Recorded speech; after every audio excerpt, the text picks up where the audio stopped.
Bom dia, pessoal, tudo bem? Bom dia, pessoal. Bom, vamos lá falar do mês de setembro, terminando mais um trimestre, né?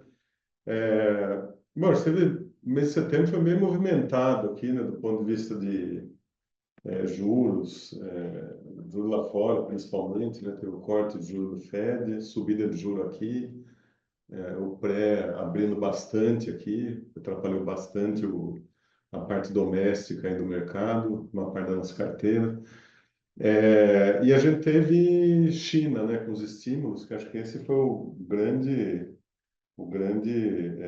novidade aí do mercado, né? O resto era meio esperado, né? O juro subir aqui, cair lá fora, mas acho que China, nessa magnitude aí, foi bem inesperado. E acho que, assim, grande parte do mercado não estava posicionado nisso, incluindo a gente, né? O que a gente tinha, né, até para falar um pouco da performance do mês passado, a gente teve um começo de mês bom, né, positivo, vinha bem ele até meados do mês, e aí depois a gente começou a ter perdas, e assim, concentrada, a gente teve uma grande concentração de perda em, até um paradoxo, né, mas foi em commodities, que acho que quem acompanha aqui nossos calls lembra que a gente sempre vinha falando que achava que o petróleo era um commodity mais confortável para carregar, mais tranquilo, enfim. Isso foi colocado mais ou menos em xeque por alguns motivos, né? Primeiro, fraqueza da economia chinesa, desaquecimento da economia americana, né, que são os dois grandes consumidores de petróleo. A Europa continua fraca, né, mas assim, não era uma desaceleração mais forte que acontecia lá. E, por outro lado, você tinha uma disciplina de produção de petróleo, nos membros da OPEP.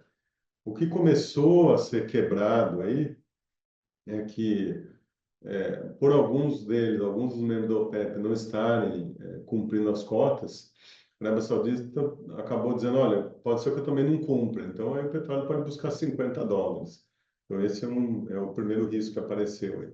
Mas se a gente ficar só nos outros, que é de desaquecimento e tal, isso trouxe o petróleo de 85 para $72, uma queda relevante.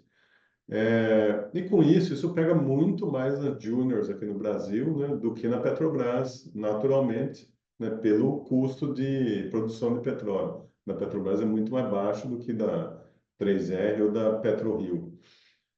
E no nosso portfólio, a gente sofreu especialmente porque a gente carrega um pouco de Petro, mas carrega também as duas juniors, né? Agora não temos mais Prio, temos um pouco, uma posição menor de Brava, que a gente também acabou se desfazendo de uma parte, mas ela caiu demais, das duas aí caíram, na nossa cota aqui, custou dos 4,1 que a gente perdeu mês passado, a gente veio de 2 positivo para 4,1 negativo, isso aí custou 1,7 ponto percentual. Então, assim, é relevante, quase 40% da perda do fundo no mês, né? Então, assim, infelizmente foi uma alocação errada nesse período. A gente tem uma posição pequena hoje em Brava, né, que é a, o resultado da fusão da PetroRio com a Enalta. Em algum momento a gente vai voltar, a gente acha que a empresa é muito barata, mas teve muita coisa ali que mostra assim, um pouco de, vamos dizer, problemas operacionais da 3R, né, da 3R anterior. Então, a gente acha que uma turma nova da Enalta que vai tocar, talvez toque essa empresa melhor. Uma série de coisas que aconteceram, gente demais nas plataformas, e aí a plataforma foi impedida de operar pela ANP. Então, assim, uma série de problemas que sucederam ao longo do tempo. Então, acho que esse é o comentário, acho que relevante aqui. Eu vou passar pela performance também de setores, e aí também tem uns outros, eu não digo paradoxos, né?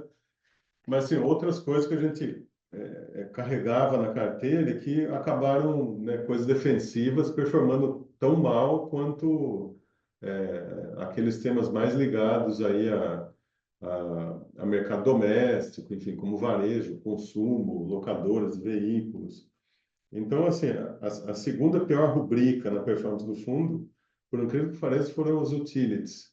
E aí, assim, claro que dá para a gente entender, né? Quer dizer, o juro longo abre, esse cara é um cara de duration longa e acaba que o fluxo de caixa descontado fica menor, né? Mas assim, a gente acha que isso aí é passageiro, né? Pode ser alguns anos, né? Um ano, 2 anos, depois provavelmente a gente volte para um trilho normal de pré um pouco mais comportado. O Elcio acho que vai falar um pouco mais disso aí também. Tivemos uma perda em bancos e uma perda um pouco menor em saúde também. Os setores positivos da carteira, né, e aí, por incrível que pareça, né, foram o varejo, né, que teve meio ponto percentual, as indústrias aí, que eram para ser Marco Polo, que a gente acabou vendendo, e podemos voltar em algum momento, e telecom em menor monta, tá? Então, esses foram os setores que se destacaram aqui. Acho que também é importante dizer que a gente acho que acabou, né? A gente acho que tentou ir para a festa, mas não conseguiu ir, né? Então, tudo isso para dizer que o Ibovespa caiu quase 2,5 mês passado, Nasdaq subiu 3,4, S&P 2,3, né? Então, aquela velha história de a gente não perde a oportunidade de perder oportunidades no Brasil. Então, realmente é um pouco difícil aí o comportamento do governo, né, frente a tudo que vem acontecendo. E ainda a gente tem né, tudo isso coroado pela melhora do rating do Brasil na Moody's, né? Quer dizer, o mercado está completamente estressado, né? Com tudo que está acontecendo no fiscal e a gente ganha uma melhora de nota aí na Moody's. Deixa eu ver o que mais tem de destaque aqui, mas acho que eu vou parar por aqui e vou passar para o Elson. Deixa eu só falar acho que faltou falar da locação da carteira.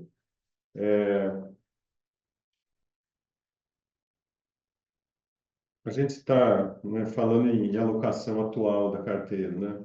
A gente mudou alguma coisa do fim do mês de setembro para hoje, mas a gente continua a ter uma exposição grande em utilities de 23%, tá? Aqui tem Eletrobras, tem Equatorial, Sabesp, tem uma posição hoje pequena em varejo, a gente veio reduzindo aí as posições que a gente tinha no fim do mês passado, começo desse mês também. Então, a gente hoje tem 10% em varejo. Uma posição de commodities de 18%, aqui com Vale, Gerdau, Petro, Brava, JBS, são posições provavelmente a gente vai carregar. E incorporadores, uma posição de quase 10%, uma grande parte em baixa renda, e que a gente acha que tem aí assim, bastante possibilidade de performar bem nos próximos meses. Na posição em locadoras também, de 8 do PL, e saúde com 9 do PL. A gente gosta do setor, acho que o setor passou, principalmente a Pevida, né, por dificuldades grandes aí nos últimos anos, e agora vem conseguindo retomar, acho que bastante bem. Então, aqui a gente está com uma posição razoável e a gente está assim, confortável com ela. E por fim, a posição em bancos, que a gente está aumentando, mas hoje é de 5%. Talvez a gente aumente um pouco mais ainda. Acho que os bancos continuam bem, né? Mesmo assim, juros sobe, não vai subir tanto, provavelmente, né? Acho que eles continuam tendo um retorno sobre o patrimônio assim, bastante interessante. E o Bradesco, que é uma das posições que a gente tem, acho que vem fazendo um catch-up aí, numa situação muito ruim, vem conseguindo recuperar a rentabilidade e acho que tem mais coisa para mostrar até o final do ano. E em termos de alocação líquida, a gente hoje está com uns 95% comprado e o bruto é com 120%. Tá? A gente tem carregado alguns pares aí, a gente tem se dedicado a essa prática, né? Montar mais pares na carteira, não precisa necessariamente ser pares, pode ser alguns papéis contra outros de setores diferentes. Então, isso aí também a gente está se dedicando bastante, porque provavelmente a gente entra num período aí que vai precisar reduzir a alocação na carteira, né? Dependendo do que aconteça. E aí a gente tem isso aí para, acho que é uma estratégia boa para a gente conseguir ganhar dinheiro. É isso, pessoal. Fico por aqui. Passo para o Elson agora. Legal. Bom dia, pessoal. Deixa eu falar então rápido sobre o macro e fazer um link com as alocações. Eu acho que a gente tem assim, duas histórias aqui se sobrepondo. Uma é boa, acho que francamente boa, que é a história global. Teve um reforço agora com essas medidas de policy de China, isso ajuda. Eu acho que do que foi anunciado até agora está longe de resolver, mas ajuda, sem dúvida.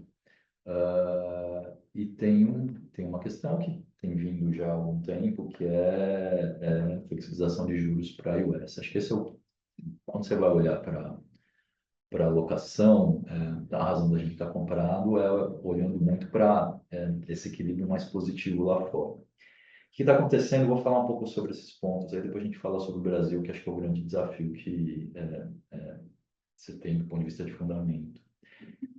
Globalmente, você tem um movimento interessante na economia americana. A economia americana ainda é resiliente, você tem muito consumo.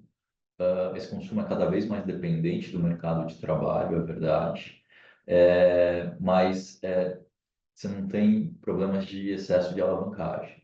Talvez nos estratos mais baixos de renda lá, olhando para as famílias, mas no geral, assim, consolidado das famílias e olhando para as empresas, você não tem problema sério de alavancagem, isso protege muito o downside do ciclo. Tá? Ao mesmo tempo, a gente está vendo uma desaceleração importante no mercado de trabalho. Esses dados oscilam, amanhã é um dia de payroll. Mas já de 6 meses para cá, a gente tem percebido que o ajuste do mercado de trabalho, o mercado de trabalho começou a ajustar, a reequilibrar desde o começo do ano passado. E quase todo esse ajuste foi feito, pelo menos até o final do ano passado, com fechamento de vagas. Então, você tinha um excesso de vagas em aberto nas empresas muito grande. Era um sinal de desequilíbrio muito forte. Conforme a demanda veio retraindo e a oferta de trabalho foi aumentando, a migração foi muito forte no ano passado, essas vagas foram sendo fechadas. Isso tem um impacto sobre salário, é verdade, mas isso não gera desemprego.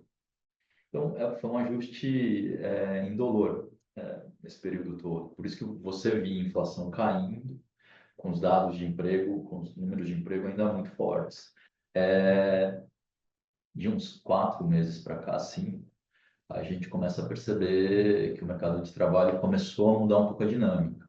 Você já voltou para um nível em que mais próximo do ótimo, de vagas em aberto. Se você pegar a relação de vagas em aberto com desempregados, ela já está há alguns meses, já falei isso pelo menos 2 calls, no nível abaixo do pré-pandemia. E já tem algum tempo que o mercado de trabalho começou a desacelerar, desempregando gente liquidamente. Então, você pegar o desemprego, saiu de 3,7 para 4,2 nesse ano, você já tem um payroll mais fraco nos últimos 3, 4 meses. Não é nada, não tem nenhuma não linearidade aqui, mas é uma economia que vem desacelerando. Consumidor mais dependente do mercado de trabalho, é razoável que esse motor traga o PIB para um nível um pouco mais baixo, tá? Longe de ser recessão, a gente não tem um problema de excesso de alavancagem, mas é bem provável que você vai abrir hiato na economia americana.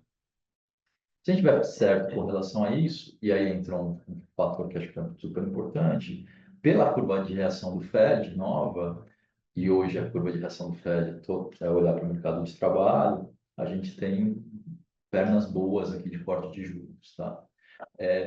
Lembrar o seguinte, o Fed, ele ficou behind the curve na hora de subir juros, ele demorou demais para subir, gerou um problema de reputação. E ele está tomando decisões num ambiente em que os dados são realmente voláteis.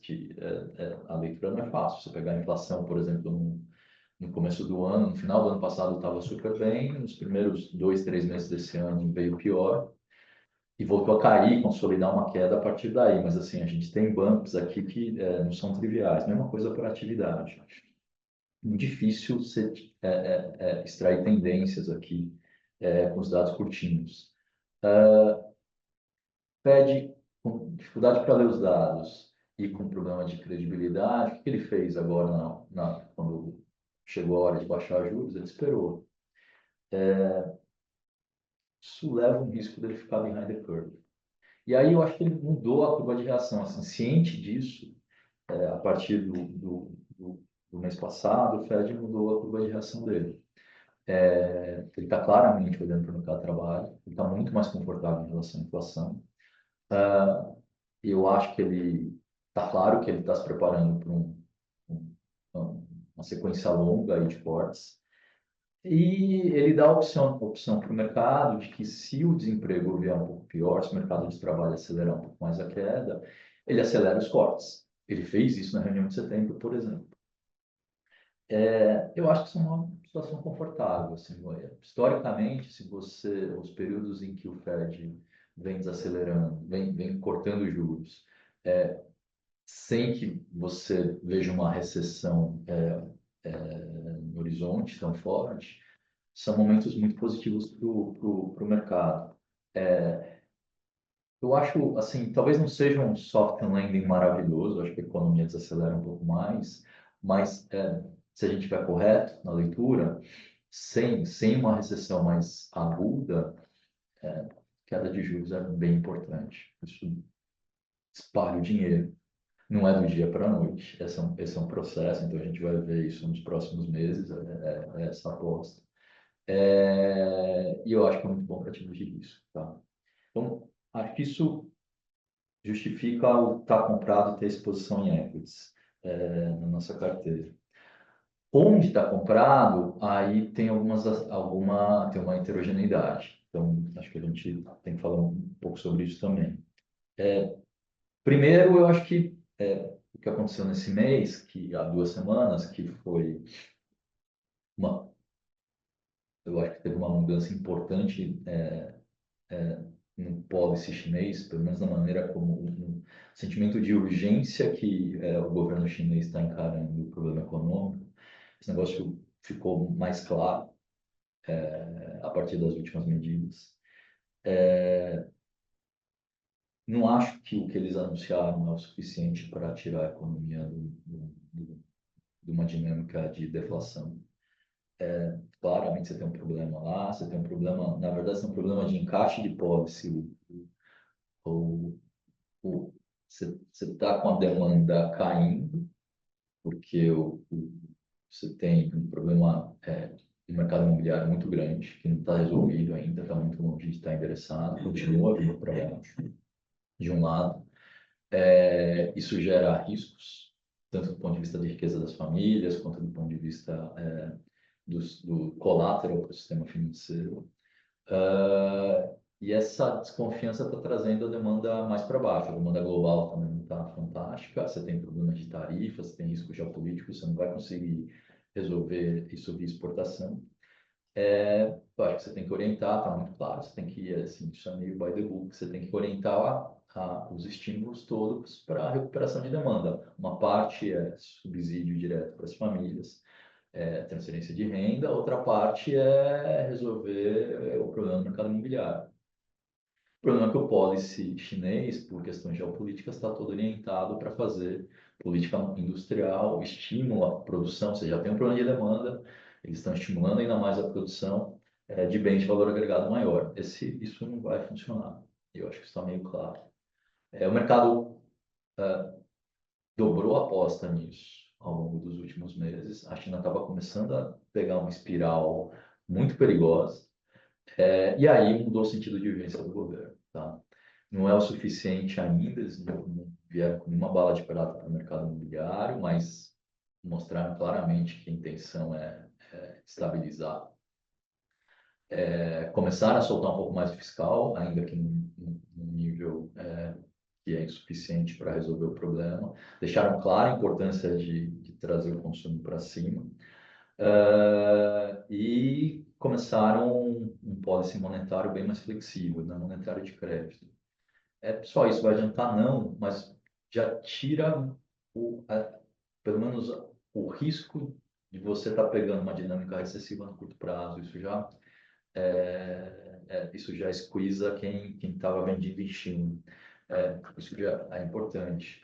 Depois, agora tem um feriado lá, mas assim, depois disso, se eles conseguirem colocar em prática outras medidas, o mercado vai embalando mais. Então, tem uma história aqui de curto prazo, e é difícil mencionar, e tem vários Cs pelo caminho, difícil de mencionar por quanto tempo, tem um monte de hipóteses aqui que eles vão ter que passar por isso. Mas eu acho que o mercado vai ficar um pouco mais comprado com China e, portanto, com commodities, pelo menos no curto prazo. Então, tem uma história aqui, nesse momento que você está baixando os juros para a US, para a China e para bom pedaço de IEM, que ficou mais interessante, tá? Eu acho que você não resolveu o problema, de novo, é uma dinâmica meio de curto prazo, mas ajuda.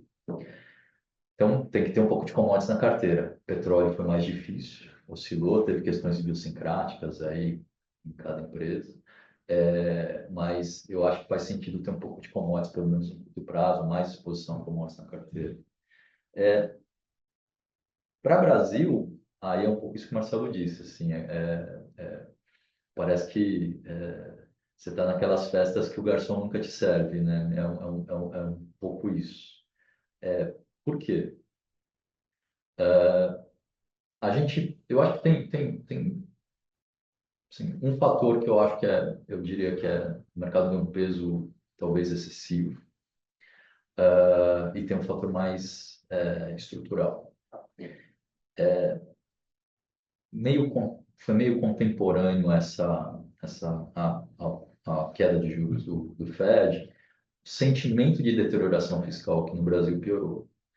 O fator que eu acho que foi um pouco excessivo foi o relatório bimestral. Não acho que tivesse nenhuma novidade lá. Mas, de fato, o governo fez um congelamento de gastos, ele soltou um pouco o gasto, quando o mercado estava esperando que o governo congelasse um pouquinho mais.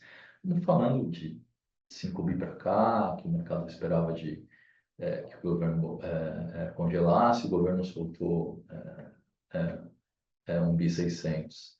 É pouco. Mas não foi um bom sinal. Isso não ajudou. Agora, o que eu acho que tem de pano de fundo nessa história toda aqui, que é mais grave, a gente tem um problema estrutural fiscal, um problema crônico, o modelo não para em pé, porque você tem despesas obrigatórias que são indexadas a variáveis que crescem mais do que o teto dentro do arcabouço.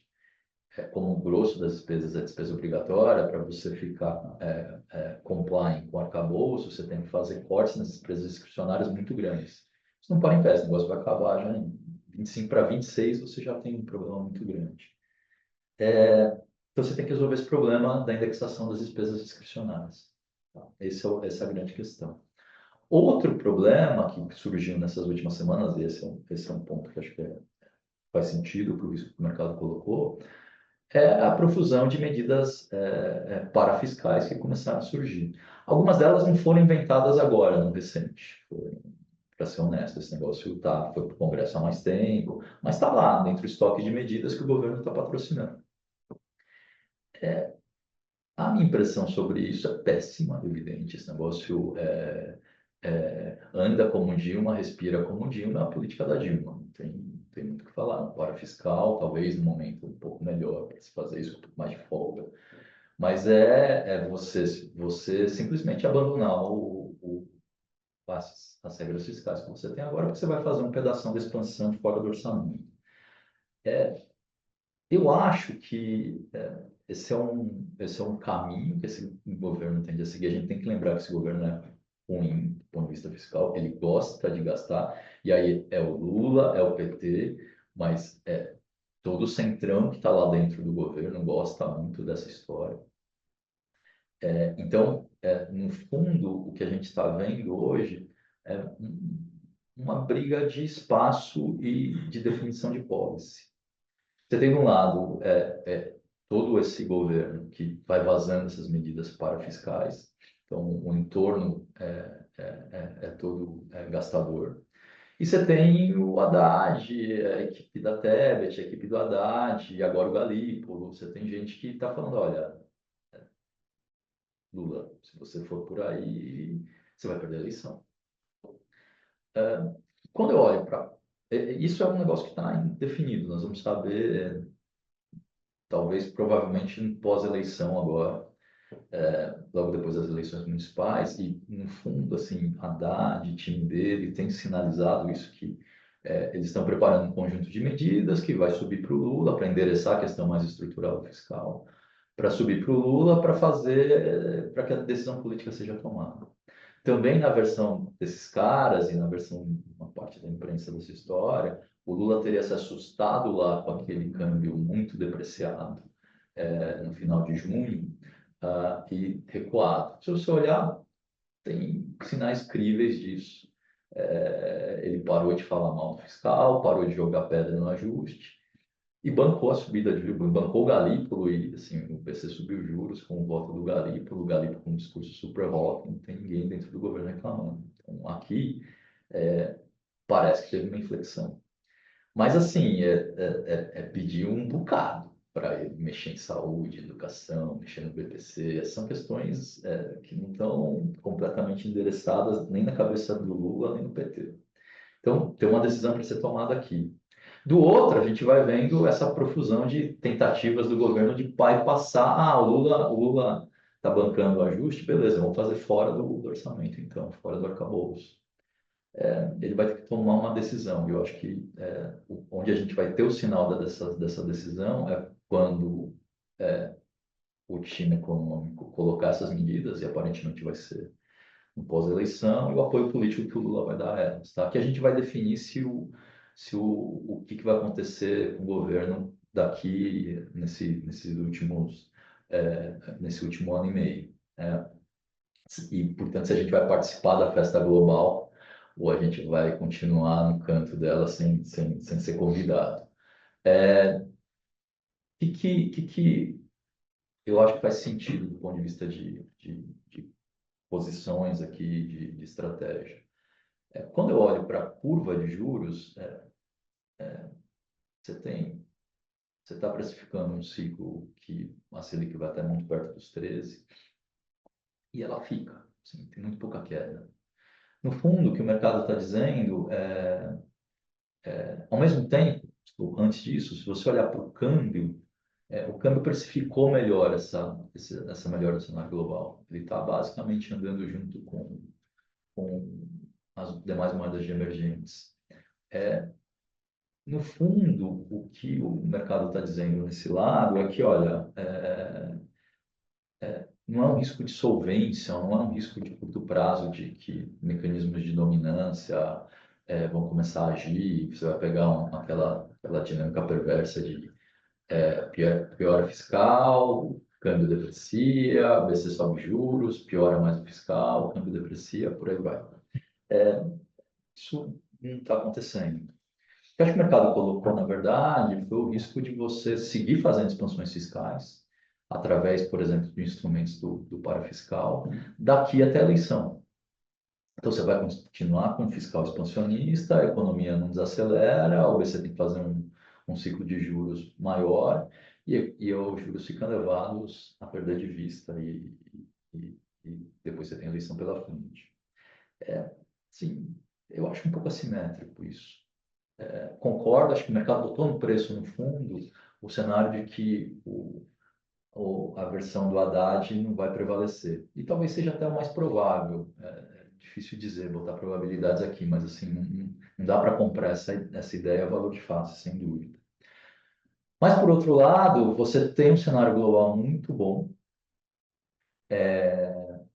e tem uma simetria elevada. Se o governo sinalizar qualquer coisa do outro lado, acho até que o upgrade da Moody's ajuda, porque o discurso da equipe econômica, agora político, vai ser Lula, entrega um investment grade Brasil lá para 26, que você ganha a eleição. Se você sinalizar alguma coisa nessa linha, eu acho que o Brasil faz o catch-up com a história global. Tá? A gente vai definir isso nos próximos meses. Acho que faz sentido ter posição, porque tem uma simetria muito forte para cima. O que a gente está tentando fazer aqui é ter um certo cuidado. De novo, acho que a renda fixa precificou bastante coisa difícil já. A gente está com o juro real longo lá perto dos 6,5, né? Até o Roberto Campos ontem falou que parece um exagero, mas de fato é um nível lá da Dilma. Então tem uma simetria para cima agora. O que a gente tem feito, assim, a gente está mantendo uma exposição boa dos papéis daqui, mas tentando concentrar mais em cases que sejam mais protegidos do lado da demanda, né? Afinal, você está subindo juros e a demanda, por mais que você não tenha nenhum colapso de demanda adiante, a demanda vai vir um pouco mais para baixo. Então a gente vai buscar também, ou temos buscado cases mais defensivos. Mas eu acho que essa combinação de cases mais defensivos, um pouco de commodities curto prazo, e entrando e saindo de equities US, agora bem menos, acho que faz menos sentido ter lá, mas essa combinação, que é uma combinação, apesar do Brasil ainda estar muito turbulento, parece boa para os próximos meses, tá? A gente vai ter a definição de se essa carteira faz sentido ou não ser carregada. De novo, acho que vale a pena ter essa definição, ficar com ela, então, simetria para cima, mas a gente vai ter uma boa noção de se essa carteira vale a pena ser carregada aí no horizonte um pouco mais longo, a partir do pós-eleição. Aí são as medidas que o governo vai tomar, mas parece uma simetria boa. É isso. Não sei se a gente tem perguntas. Falei um monte aqui. Não, sem pergunta. Temos uma aqui. Carlos, bom dia. Uma questão que deixa muita dúvida é a percepção do investidor estrangeiro para esse cenário internacional favorável e um doméstico desafiador no fiscal, mas bom no crescimento, inflação perto do limite da banda superior e etc. Essa percepção do fiscal é percebida pelo estrangeiro? Eu vou responder aqui, o Marcelo pode complementar. Eu acho que essa é a grande aposta, no fundo, que você tem questão global domina dinâmica de preços no prazo um pouco mais longo, mas um pouco mais longo para o Brasil, né? Tô falando de, assim, tipo, se o Brasil tiver um bull market, é uma coisa de um ano, por aí, né? No ano eleitoral é muito difícil ter posição aqui. Mas, assim, você tem uma história global importante. Você olhar, o mercado coloca a terminal muito parecida no Unifed coloca uma coisa entre 2,75 e 3. Já é uma queda bem grande. Mas isso é um soft landing, você está convergindo para o que seria dentro da cabeça do Fed, acho que é mais ou menos onde o mercado está, para taxa neutra. Se você abrir ato, você vai ter que fazer isso mais rápido e talvez um pouco abaixo. Então, a gente tem uma história de queda de juros aqui muito forte numa economia global, numa economia para a US, sem nenhum risco de recessão aguda. É muito bom para ativos de risco. A questão aqui é que a gente não pode piorar. Eu acho que se você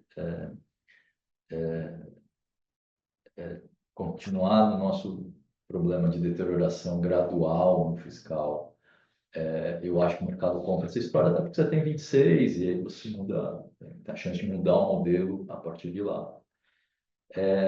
O que o mercado colocou aqui é que a gente está piorando o fiscal, com uma certa razão, porque você tem um monte de medidas aqui do parafiscal sendo, não é anunciadas, mas descobertas. Tem um monte de coisa aqui que estava no meio de medidas provisórias ou no meio de emendas à Constituição. A imprensa e o mercado estão descobrindo isso. Então, acho que o governo tem que tirar isso da frente. Se tirar isso da frente, a gente tem que fazer um catch-up grande, relevante. Mas é uma história que a gente vai definir agora, nas próximas semanas. Beleza. Temos mais uma pergunta aqui sobre a alocação setorial. A ideia é reduzir cases locais com sensibilidade à taxa de juros e aumentar a exposição a commodities mais ligadas à China? Não, acho que não. Assim, reduzir cases locais a gente vem reduzindo, e aí até um gancho com a pergunta anterior, né? A gente olha as empresas aqui, de fato estão baratas, né? Mas precisa deixar o que o Elson falou. O governo acerta esse fiscal para esse pré poder cair, ou elas vão continuar pressionadas, vão continuar aparecendo baratas por um bom tempo ainda e não vão sair do lugar. Em relação à China, eu acho que não. não acho que seja commodities ligados à China. Eu acho que, por exemplo, a commodity mais ligada à China é minério de ferro. Acho que não é um ciclo de CAPEX lá, né? Uma coisa mais ligada a consumo, talvez terminar as coisas que estão lá começadas, mas não é um acréscimo de consumo de commodity. Então, commodities que eu acho que são interessantes, né? Acho que, por exemplo, celulose, a gente tem falado que há bastante tempo, parece caro, claro que, né, a China dá uma ajudada nisso, mas as empresas parecem, assim, a celulose parece muito cara por tanto de produção que entra aí nos próximos meses. Aço parece interessante, né? Porque, em especial Gerdau, porque você tem uma proteção dos Estados Unidos contra importação chinesa. Mas acho que Proteína. o proteínas, até esqueci de falar. Proteína, acho que é um negócio, acho que bem confortável para carregar. Que você tem um problema de produção mundial, tanto em carne bovina, carne de frango, suíno em menor escala, mas frango teve uma recuperação impressionante, né? Então a gente reflete isso aí na carteira em JBS. Eu acho que aí é que está o impulso, mas não é o impulso que vem com China, não. Tá? É isso, né? É isso. Se tiverem mais alguma dúvida, depois só mandar para a gente que a gente responde. Obrigado, pessoal. Até a próxima. Obrigado, pessoal. Bom Tchau, dia. pessoal. Até.